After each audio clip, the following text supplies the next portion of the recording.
Hello everyone, this is Julian from Kanen Coffee, and today we have a Quickmill Anita with us in the shop. And I came in because the machine, once booted up or once plugged into an outlet, would actually pop the GFCI. And so what we had pretty much found was that the heating element on this machine was bad. So we replaced it with a brand new one, a specific 1,400 watt heating element, with of course a new gasket. I also did a little bit of work on the group head, deep cleaning the inside, replacing the gasket and shower screen. So that's completely replaced. As you can see, the old ones right here. And then also I did have to replace a few other things like the switch. So this is a brand new switch on here. And then also we replaced the vacuum release valve, which is located on the steam boiler, because the actual middle part of it went missing.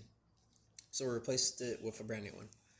But besides that, we're going to just quickly test this machine. Don't worry if this comes out a little too fast or slow. We don't calibrate our grinder to the machines. We're just going to let it run.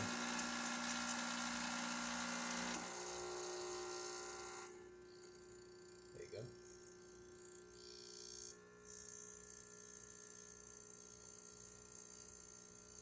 Now we're going to turn it off right here. Just kind of let it drain out. Now, of course, this is a heat exchanger, so you have a really good steam power on this. Once you open it, we didn't do anything else apart from cleaning the group head and, of course, replacing that heat element. But yeah, that's about it for this repair. If you like this video or any of our other repairs on our channel, leave a like, subscribe, and hit the bell. Thanks for watching.